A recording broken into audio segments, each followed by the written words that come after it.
दोस्तों Marvel phase 4 और phase 5 को मिला के कुछ ऐसी मूवीज आने वाली है जो कि सीक्वल है और कुछ तो ओरिजिन स्टोरी है। और इन्हीं सब मूवीज में कुछ ऐसे कैरेक्टर सामने आने वाले हैं जो कि एक टाइम पे कई टीम का पार्ट हो सकते हैं और कुछ विलन से हीरो बन चुके हैं। तो आज के इस वीडियो में हम लोग कुछ इंपॉर्टेंट मूवी को डिस्कस करेंगे।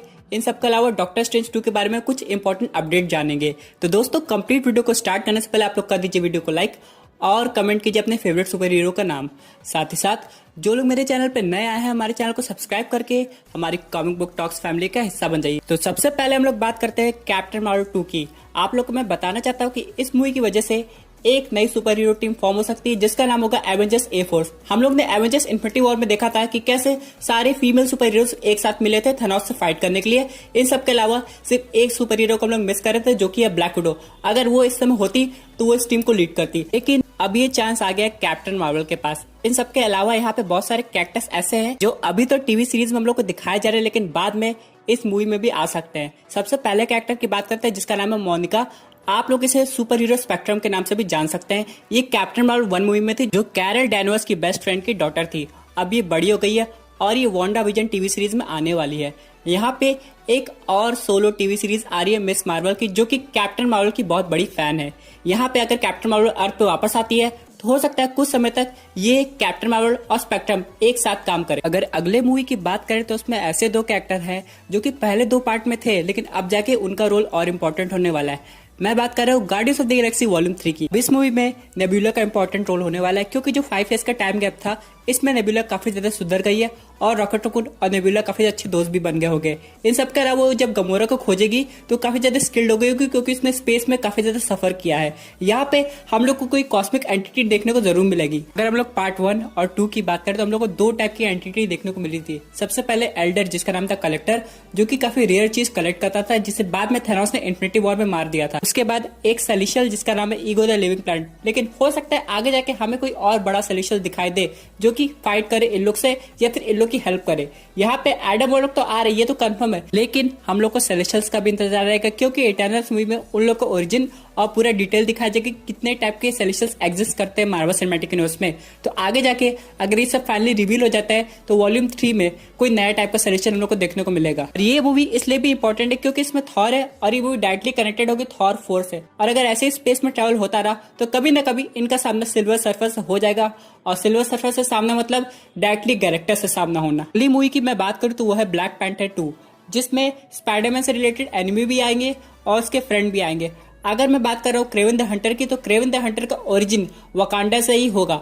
इन सब के अलावा जो व्हाइट टाइगर है जिसे हम लोग ने स्पाइडरमैन की एनिमेटेड सीरीज में देखा था और वो क्रेवन द हंटर की एनिमी भी है, वो भी वकांडा से बिलोंग करती है। बाद में जाके यानी कि सुपर हीरो और सुपर विलन दोनों का ओरिजिन हम लोग को दिखाया जाएगा। लेकिन ये पूरी तरह डिपेंड करता है कि ब्लैक पैंथर मूवी में उन लोग का हिंट दिया जा रहा है कि नहीं, क्योंकि ब्लैक पैंथर 2 के बाद ही स्पाइडरमैन 3 मूवी आ रही है। इसीलिए इन कैरेक्टर्स को भी इंट्रोड्यूस करना बेहद जरूरी है।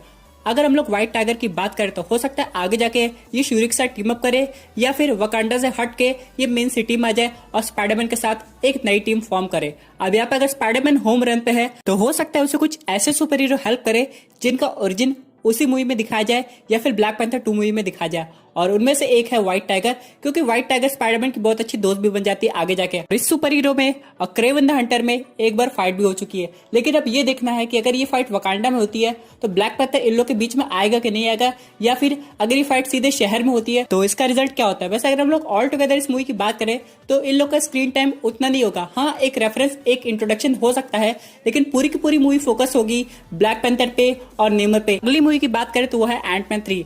अब यहाँ पे एवेंजर्स इन्फिनिटी वॉर के बाद हम लोग को एंटमैन 2 दिखाई दी थी। उसके बाद क्वांटम रियल्म से ही हम लोग को टाइम ट्रेवल करने का मौका मिला और फिर फाइनली एवेंजर्स एंड गेम में एवेंजर्स ने इन्फिनिटी स्टोन्स वापस लाके रिवर्स स्नैप करके सबको बचा लिया था। यानी हैंक पिम सही बोल रहे थे कि क्वांटम रियल्म आगे जाके बहुत इंपॉर्टेंट रोल प्ले करने वाला है। पार्ट 3 में भी ये मूवी इसी टेक्नोलॉजी पे बेस होगी, लेकिन कुछ चेंजेस आ सकते हैं जैसे कि कैसी लैंग का इन्वॉल्वमेंट।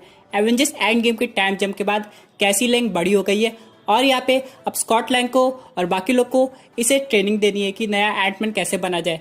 और यहाँ पे जेनेट जब टाइम ट्रेवल करके वापस आई थी या फिर कि क्वांटम रियल्म से वापस आई थी तो उसने अंदर की बात नहीं बताई कि वहां पे वो कैसे सरवाइव की थी और उसके पास बाकी इक्विपमेंट्स कैसे आए थे। अब लोग ने ये भी देखा था कि जो घोस्ट की जो पावर्स थी जिससे उसको प्रॉब्लम हो रही थी वो जेनेट वास्प ने हील कर दी थी। यानी कि इसके पास भी कई सारी पावर्स है जो कि रिवील नहीं हुई थी। और हम लोग ने एंटमैन 2 के डिलीटेड सीन में ये भी देखा था कि वहां पे एक सिटी भी है, तो हो सकता है हैंक पिम जेनेट वास्प के कहने पे वापस जाके उसको एक्सप्लोर करेंगे और वहीं से हमें फैंटास्टिक 4 का भी क्लू मिल सकता है। जी हाँ दोस्तों, आप लोग ने सही सुना, फैंटास्टिक 4 मूवी डायरेक्टली इन लोग से कनेक्टेड है और ये भी कहा जा रहा है कि ये मूवी पुराने समय में बनी यानी पास्ट में बनी है और यहाँ पे ये लोग हैंक पिम के साथ काम करते थे। दोस्तों अगले अपडेट की बात करते हुए मून नाइट से रिलेटेड, और ये भी कहा जा रहा है कि मून नाइट हो सकता है एक्चुअली में स्पाइडरमैन की हेल्प करने आए, क्योंकि मून नाइट की टीवी सीरीज आ रही है। यहाँ पे हम लोग को उसकी प्रॉपर ओरिजिन स्टोरी और पावर्स दिखाई जाएगी। तो अगर स्पाइडरमैन वकांडा ना जाके शहर में भाग रहा है तो उसका सामना मून नाइट से हो सकता है, जो कि उसे कुछ समय के लिए प्रोटेक्ट कर ले और क्रेवन द हंटर से बचा भी ले, क्योंकि मून नाइट आगे जाके मॉर्बियस के साथ काम करने वाला है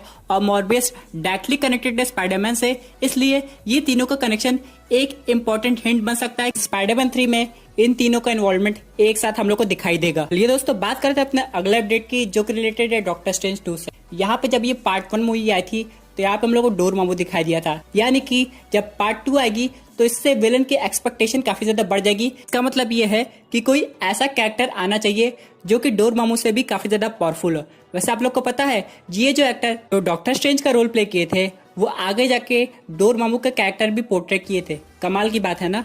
अब यहाँ पे अगर हम लोग सुपर विलन की बात करें तो यहाँ पे नाइटमेयर आ सकता है, लेकिन इन सब के अलावा एक और कैरेक्टर की वापसी हो रही है जो कि एंड में विलन बन जाता था। मैं बात कर रहा हूँ बैरन मोर्डो की।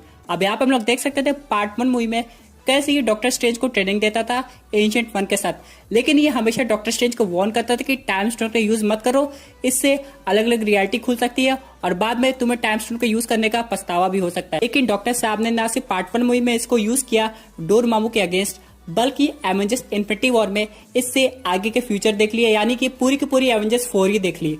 अब यहाँ पे होता क्या है, ये सब टाइम स्टोन का जो यूज हुआ है इसके आगे जाके कुछ ना कुछ कॉन्सिक्वेंसेस होंगे, क्योंकि बैरन मोर्डो गलत नहीं कह रहा था और हम लोग ने एंड में ये देखा कि बैरन मोर्डो एक एक करके जितने भी सॉकरर थे उन सबकी पावर्स को रिमूव कर दे रहा था। यहाँ पे एक बात सामने आती कि एवेंजर्स एंड गेम के सिनेरियो में हमें एक भी बार बैरन मोर्डो दिखाई दिया, यानी कि वो प्रॉपरली अपने आप को ट्रेन कर रहा है और ज्यादा पावरफुल होने के लिए, और जब वो कम्प्लीटली ट्रेन हो जाएगा तो हो सकता है एंड में उसका सामना डॉक्टर स्ट्रेंज से हो। लेकिन यहाँ पे सिर्फ डॉक्टर स्ट्रेंज से फाइट नहीं होगी बल्कि वांडा मैक्सिमॉफ से भी होगी। हम लोग ये जानते हैं कि डॉक्टर स्ट्रेंज पार्ट 2 मूवी में वांडा को भी ट्रेनिंग देंगे, उसके पावर्स को कंट्रोल करना सिखाएंगे और यहाँ पे जब वो डॉक्टर स्ट्रेंज पर अटैक करने आएगा तो वांडा हो सकता है डॉक्टर स्ट्रेंज को प्रोटेक्ट कर ले। लेकिन दोस्तों इन सब के अलावा अगर डोरमामू वापस आता है तो डॉक्टर स्ट्रेंज उनसे कैसे फाइट करेंगे, क्योंकि अब डॉक्टर स्ट्रेंज के पास टाइम स्टोन नहीं है और जब डॉक्टर बैनर एंशिएंट वन से बात करने गए थे टाइम स्टोन लेने, तो यहाँ पे एंशिएंट वन ने सारे इन्फिनिटी स्टोन्स की इंपॉर्टेंस बताई थी कि कोई भी एक इन्फिनिटी स्टोन्स अपने टाइम से हट नहीं सकता। लेकिन हम एवेंजर्स एंड गेम में ये भी देखे थे कि थेनोस ने इन्फिनिटी स्टोन डिस्ट्रॉय कर दिया था, लेकिन मैं आपको बताना चाहता हूँ कि ये सब एटॉमिक लेवल पे हुआ था, यानी कि कंप्लीटली इन्फिनिटी स्टोन डिस्ट्रॉय नहीं है। अगर डॉक्टर स्ट्रेंज चाहे तो उनको फिर से रिवाइव कर सकते हैं। अगर इन केस डोरमामू फिर से वापस आता है इस मूवी में तो डॉक्टर स्ट्रेंज को टाइम स्टोन की जरूरत पड़ेगी और यहाँ पे अगर वो सारे इन्फिनिटी स्टोन को फिर से ले आते हैं तो एक बहुत बड़ा क्वेश्चन आएगा कि आगे जाके ये इन्फिनिटी स्टोन्स की देखभाल कौन करने वाला है, या कोई कॉस्मिक एंटिटी होगी। और यहाँ पे ये भी देखना पड़ेगा कि अगर डॉक्टर स्ट्रेंज मल्टीवर्स में ट्रैवल कर रहे हैं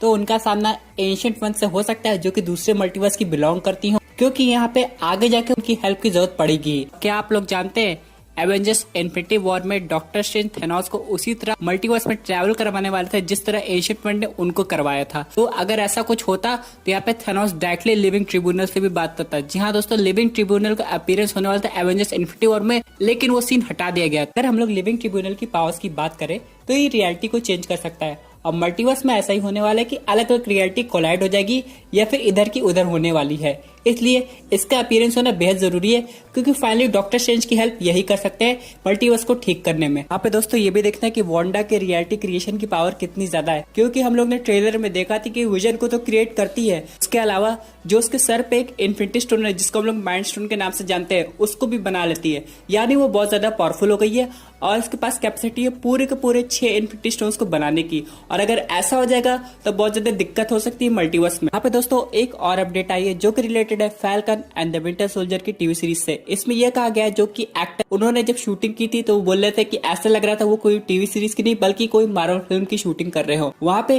वो ये कहना चाह रहे थे कि ये पूरी सीरीज एक 6 घंटे की मूवी के बराबर है। तो दोस्तों ये थी कुछ अमेजिंग अपडेट जो कि रिलेटेड थी आने वाली सुपर हीरो मूवीज से। वैसे आपकी क्या व्यूज है इस पर्टिकुलर टॉपिक पे, अपने व्यूज जरूर कमेंट कीजिएगा। और दोस्तों अगर आप ऐसी unique super hero content enjoy करना चाहते हैं तो हमारे चैनल को सब्सक्राइब करके हमारी सुपर हीरो फैमिली का हिस्सा बन जाइएगा। Thank you for watching.